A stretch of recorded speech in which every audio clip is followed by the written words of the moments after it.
नागरानी नयनतारा 2 महीने की गर्भवती थी और अपनी गर्भावस्था के हर क्षण को खुल के जी रही थी। उनको अपने अंश के इस दुनिया में आने का बहुत इंतजार था। उसके समक्ष बैठे नागराज विराट भी उनका बहुत ही अच्छे से ध्यान रख रहे थे कि तभी नागलोक में हाहाकार मच जाती है। धरती कांपने लगती है, आसमान में बिजली चमकने लगती है। इसी के साथ एक दासी नागराज और नागरानी के समक्ष आकर बोलती है, हे नागराज, नागलोक पर पाताल लोक के असुर विरभासुर ने आक्रमण कर दिया है और वो तेजी से यहाँ की ओर बढ़ रहा है। क्या विरभासुर की इतनी हिम्मत? हमारे नागलोक पर आक्रमण किया उसने। मैं उसको जीवित नहीं छोड़ूंगा, आने दो उसे। नहीं नागराज, उस असुर से युद्ध करने का समय नहीं है हमारे पास। हो ना हो वो जरूर हमारे अंश को नुकसान पहुंचाने आया है। इससे पहले वो यहाँ आए, हमें कहीं सुरक्षित जगह पर जाना होगा। नयनतारा, हमें तुम्हारी और अपने बच्चे की फिक्र है, इसीलिए तुम चिंता मत करो। मैं तुम्हें एक ऐसी सुरक्षित जगह भेजता हूँ जहाँ पर वो असुर तुम तक नहीं पहुँच पाएगा। अरे आप स्वामी, आप नहीं चलेंगे मेरे साथ? ये नागलोक मेरा लोक है। यहाँ का राजा होने के नाते मैं अपनी प्रजा को मुसीबत में छोड़कर भाग नहीं सकता। इसीलिए तुमको हमारे बच्चे की सुरक्षा के लिए अकेले जाना होगा। दासी, तुमको भी नागरानी के साथ रहना होगा। जहाँ मैं उसे भेज रहा हूँ वहाँ तुम्हारे नागिन होने के अस्तित्व का किसी को पता नहीं चलना चाहिए। जो आज्ञा नागराज, मैं हर पल नागरानी की सुरक्षा करूँगी। नागराज अपनी शक्तियों से नागरानी और दासी को पृथ्वी लोक में एक बुजुर्ग महिला संध्यावनी के घर भेज देते हैं, जो नागराज को अपना पुत्र मानती थी। साथ ही एक पत्र के जरिए संध्यावनी को सारी समस्या की जानकारी दे देते हैं। उस पत्र को पढ़ने के बाद संध्यावनी नागरानी और उस दासी को देखकर बोलती है, आओ नागरानी, मेरे अहोभाग्य कि नागिनों की रानी नागरानी के अंश का जन्म मेरे छोटे से घर में होगा। आपका बहुत बहुत शुक्रिया हमें आसरा देने के लिए अम्मा। नागराज ने हमें सुरक्षित कर दिया, लेकिन मुझे उनकी चिंता हो रही है। तुम चिंता मत करो, नागराज को कुछ नहीं होगा। नागरानी नयनतारा और उनके अंश को सुरक्षित करने के बाद नागराज विरभासुर के समक्ष जाते हैं। विरभासुर 5 सरों वाला एक भयंकर राक्षस था, जो नागराज के समक्ष आते ही उनसे बोलता है, नागराज, आखिर तुम मेरे समक्ष आ ही गए, लेकिन मुझे तुम्हारी नहीं, नागरानी नयनतारा की तलाश है। उस नागिन के पेट में पल रहा अंश हमारे राक्षस कुल के अंत की वजह बन सकता है। इसीलिए मैं उसको जन्म लेने से पहले ही मृत्यु के घाट उतार दूंगा। तुम नागरानी तक कभी नहीं पहुँच सकते, मेरे जीवित रहते तो कभी नहीं। और नागरानी का अंश तुम्हारे कुल का अंत बनकर ही रहेगा, क्योंकि उसको स्वयं भोलेनाथ ने ये वरदान देकर भेजा है। तुम नाग और तुम्हारा वो शिव, मैं किसी को नहीं छोड़ूंगा। नागरानी को तो मैं ढूंढ ही लूंगा, उससे पहले तुम्हारा तो अंत करूं। नागराज और विरभासुर में एक भयंकर युद्ध होता है। काफी देर तक ये युद्ध चलता है। तो वही इन सब से अनजान नयनतारा अपने पति के लिए व्याकुल होकर संध्यावनी से बोलती है, मुझे नागलोक जाना ही होगा। ना जाने नागराज उस असुर का सामना अकेले कैसे कर पाएंगे। नहीं नागरानी, विराट ने मुझे तुम्हारी सुरक्षा की जिम्मेदारी सौंपी है।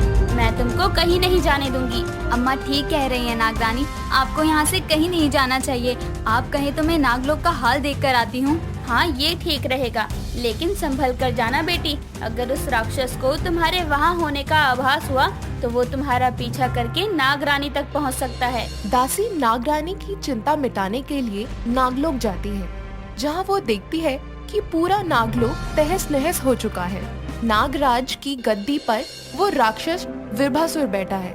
ये देखकर वो अनुमान लगा लेती है कि नागराज की मृत्यु हो गई है। जिसके बाद वो वापस पृथ्वी लोक जाकर नागरानी नयनतारा से बोलती है, नागरानी, अनर्थ हो गया। पूरा नागलोक उस विरभासुर के कब्जे में है। नागराज भी कहीं नहीं दिख रहे, लेकिन उस राक्षस की विजय हंसी ये बताती है कि उसने नागराज को। नहीं, ऐसा नहीं हो सकता। नागराज को कुछ नहीं हो सकता।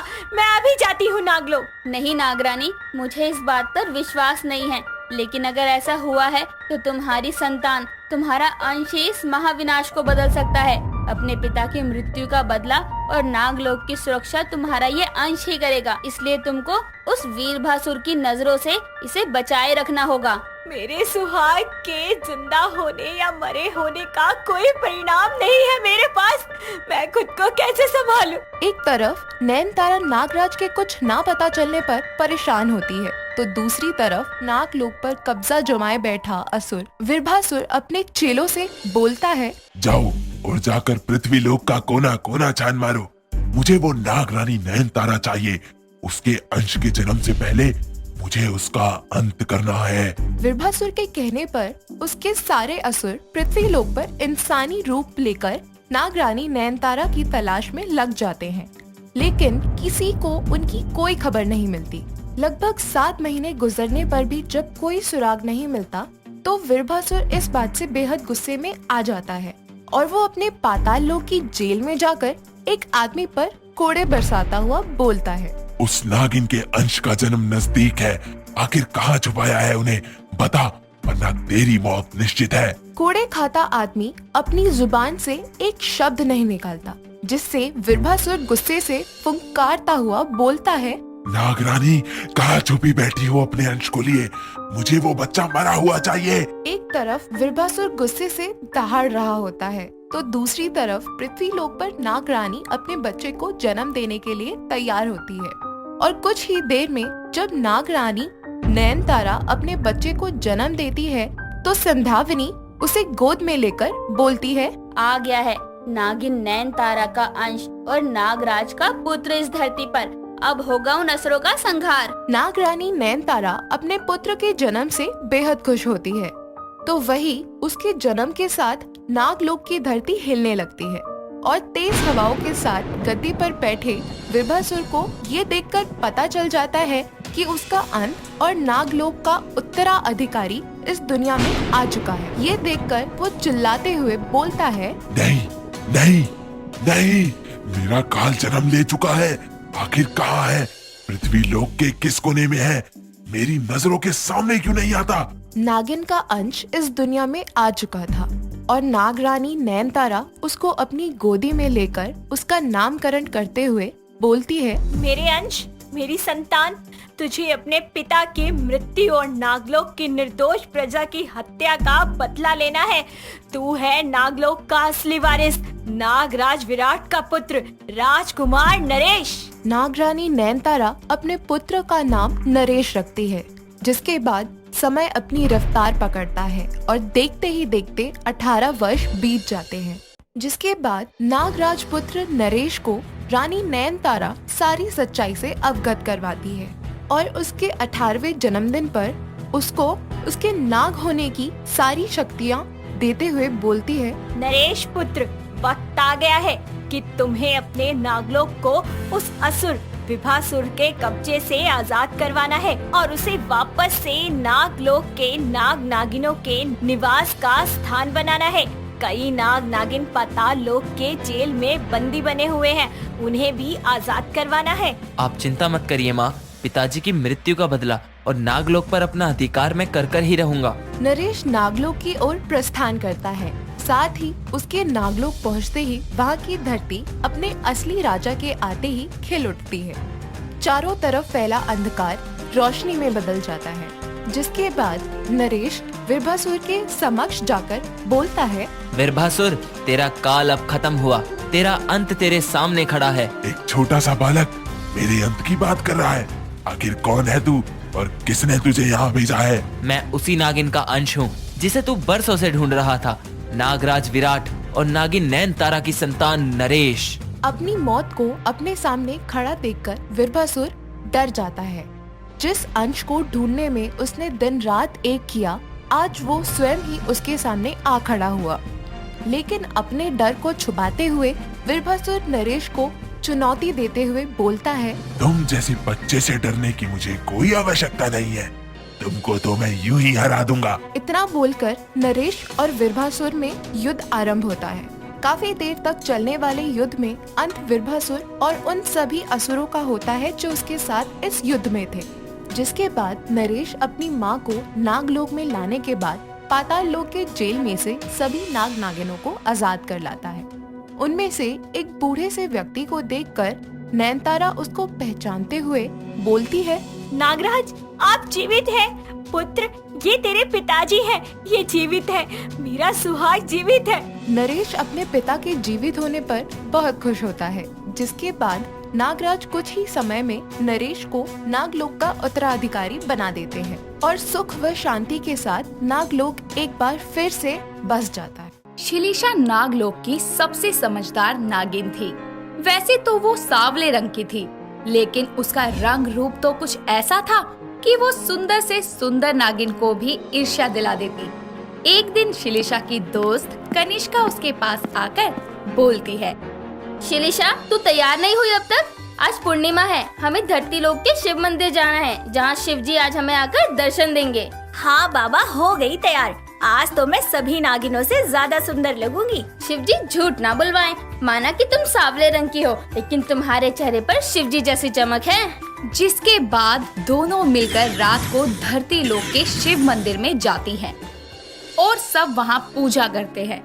जिसके बाद में अचानक ही शिलिशा को प्यास लगने लगती है और वो अकेली ही नागिन रूप में आकर पानी पीने के लिए जंगल में चली जाती है कि तभी एक आदमी शिलिशा को देखकर, जो कि सांप रूप में थी, उसे पत्थर मारने लगता है। शिलिशा लाख कोशिश करती है, लेकिन इंसानी रूप में नहीं आ पाती। जिसके बाद शिलिशा बोलती है, आज तो मेरी मौत पक्की है। हे शिव जी, मेरी मदद करो। कि तभी संयोग नाम का एक लड़का आता है और उस आदमी को खूब पीटता है। जिसके बाद वो बोलता है, किस तरह के इंसान हो तुम? एक जीव को मारते दया नहीं आती? चलो भागो यहाँ से। वो आदमी संयोग से डरकर भाग जाता है और संयोग शिलिशा को उठाकर एक सुरक्षित स्थान पर रख देता है। जिसके बाद वो वहाँ से जाने लगता है कि तभी अचानक शिलिशा अपने इंसानी रूप में आती है और बोलती है, ये कितना अच्छा आदमी है, इसने मेरी जान बचाई है। मेरा तो दिल गार्डन गार्डन हो गया। अब तो मैं शादी इसी से करूंगी, फिर चाहे नागलोक के नियम के अनुसार मुझसे मेरी सारी शक्तियां ही क्यों न छिन जाएं। जिसके बाद शिलिशा संयोग का पीछा करने लगती है और आगे जाकर वो देखती है कि संयोग एक नाग में बदल गया है और जिसके बाद में वो मंदिर जा रहा है। ये देखकर वो बोलती है, ओहो, ये भी नाग है। शायद इसलिए शिवजी ने मुझे जानबूझ के इंसानी रूप में नहीं आने दिया, ताकि मैं इससे मिल पाऊं। जिसके बाद इंसानी रूप में शिलिशा मंदिर जाती है और संयोग जैसे ही उसे देखता है, उसे मन ही मन पसंद करने लगता है। लेकिन शिलिशा उसे ये नहीं बताती कि वो वही नागिन है जिसकी जान संयोग ने बचाई थी। शिलिशा और संयोग दोनों मिलकर शिव तांडव करते हैं और दोनों एक दूसरे की आंखों ही आंखों में डूबकर खूब बातें करने लगते हैं। मैंने तुमको पहले कभी नागलोक में नहीं देखा। मैं नागलोक नहीं, धरती लोक पर रहता हूँ। मेरे पूर्वजों को श्राप था कि जब तक शिवजी खुद धरती लोक पर आकर हमारी पीढ़ी को दर्शन नहीं देंगे, तब तक हम ऐसे ही रहेंगे और मैं बस पूर्णिमा की रात ही नाग बन सकता हूँ। तब से हम सब यहीं हैं। अच्छा, तो ये बात है। जिसके बाद शिलिशा नागलोक में वापस जाकर अपने परिवार वालों को सब बता देती है कि वो संयोग से प्यार करती है, जो कि एक नाग तो है लेकिन अनंत काल से धरती लोक में है। ये बताते हुए शिलिशा अपने पिता को बोलती है, पिताजी, मुझे वो पसंद है, पर ये तो शिवजी की माया है ना कि वो क्या चाहते हैं। बेटी, मैंने आज तक तुझे किसी चीज के लिए मना नहीं किया, लेकिन एक बार और सोच ले, क्या तू उस नाग के साथ पृथ्वी लोक में रह सकेगी? कोई नहीं जानता कि वो कितने अनंत काल से धरती पर है और कब तक वहीं रहेगा। जिसके बाद शिलिशा के पिता उसकी जिद के आगे मान जाते हैं और धरती लोक पर आकर उसकी शादी संयोग से करवा देते हैं। दिन गुजरते हैं और दोनों मिलकर खुशी खुशी रह ही रहे थे कि एक दिन संयोग को किसी काम से बाहर जाना पड़ता है और आते हुए उसे रात के 11:30 हो जाते हैं। रास्ते में आते हुए उसे वही आदमी मिलता है जो शिलिशा को पत्थर मार रहा था। जिसके बाद वो संयोग को अकेला पाकर अपने कुल्हाड़ी से उसके सीने पर मारकर भाग जाता है और बेचारा संयोग वहीं दम तोड़ देता है। जिसके बाद शिलिशा उसे ढूंढती हुई रोती हुई आती है और उसकी लाश देखकर उसके पास बैठकर बोलती है, ये क्या हो गया आपको? नहीं, ये नहीं हो सकता। आप मुझे छोड़ के नहीं जा सकते। शिलिशा रोते हुए अपने पति की आंखों में उसके कातिल का चेहरा देख लेती है, जिसके बाद वो अपने पिता को बुलाती है और उसके पिता वहाँ आकर बोलते हैं। बेटी, मैंने तुझे पहले ही कहा था, इंसान रूपी जीवन बड़ा कठिन होता है। पिताजी, मुझे रास्ता बताइए, मेरी मदद कीजिए। अब एक ही रास्ता है। क्या पिताजी? करवा चौथ का व्रत। संयोग वैसे तो नाग था, लेकिन उसने इंसान का जीवन यहाँ बिताया है। अगर तू करवा चौथ का व्रत रखे, पूरे दिल से रखे, तो देवी माँ तेरे पति को अवश्य जीवन दान दे देंगी। पर पिताजी, करवा चौथ है कब? आज ही है बेटी। तू बस अब सच्चे दिल से व्रत कर और मैं तेरे पति को इसी जगह सुरक्षित गायब कर देता हूँ। जैसे ही तेरा व्रत पूरा होगा, तेरा पति जी उठेगा। ये बोलकर कशांश संयोग को गायब कर देता है और शिलिशा घर जाकर बोलती है, हे माँ, हे शिव, मैंने हमेशा आप लोगों में श्रद्धा रखी है, मेरे पति को बचा लीजिए। इतना बोलकर वो रोती हुई सो जाती है और सुबह उठकर माता की तस्वीर लगाकर पूजा अर्चना करती है, जिसके बाद वो दिन में कथा पढ़ती है और पूरे हिंदू रीति रिवाज के साथ करवा चौथ का व्रत रखती है। व्रत के दिन के समय वो खुद से बोलती है, मुझे भूख लग रही है और बहुत कमजोरी भी महसूस हो रही है। एक गिलास पानी तो मैं पी सकती हूँ ना? जिसके बाद वो पानी पीने ही वाली होती है कि उसे पानी में भी अपने पति संयोग का चेहरा नजर आता है, जिसके बाद वो पानी नहीं पीती। समय थोड़ा बीतता है और थोड़ी देर बाद में चांद निकल आता है, जिसके बाद वो उसी जगह पहुंच जाती है जहां शिलिशा के पिता ने संयोग को छुपाया था। जिसके बाद अपने पिता को देखकर शिलिशा बोलती है, पिताजी, अब मेरे पति को बाहर निकाल दीजिए, चांद आ गया है, मुझे उनका चेहरा देखना है। और कशांश शिलिशा के पति संयोग को निकाल देता है, जिसके बाद शिलिशा उसका चेहरा देखकर अपना व्रत खोलती है, लेकिन उसके बाद भी संयोग को होश नहीं आता और शिलिशा अपने पिता से बोलती है, संयोग को होश क्यों नहीं आ रहा पिताजी? ये कैसे हो सकता है? मैंने पूरे दिल से ये व्रत रखा था। बेटी, लगता है यही शिव की मर्जी है, मैं इसमें कुछ नहीं कर सकता। पिता की ये बात सुनकर वो फूट फूट के रोने लगती है, जिसके बाद वो आदमी वहाँ आता है जिसने संयोग का ये हाल किया था। उसे देखकर शिलिशा बोलती है, दुष्ट पापी, मैं तुझे छोड़ूंगी नहीं, तेरी वजह से मेरे पति का ये हाल हुआ है।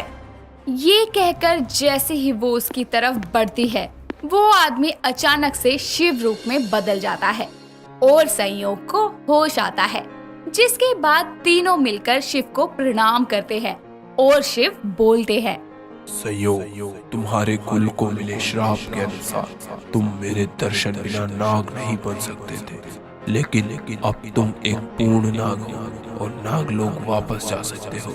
इस श्राप से मुक्ति के लिए ये जरूरी था कि तुम शिलिशा से मिलो, इसीलिए ही उसकी शक्ति तुमसे मिलने पर काम नहीं की थी, और क्योंकि तुम यहाँ इंसानों में रहे हो, इसीलिए ये जरूरी था कि तुम्हारी पत्नी तुम्हारे लिए करवा चौथ का व्रत रखे।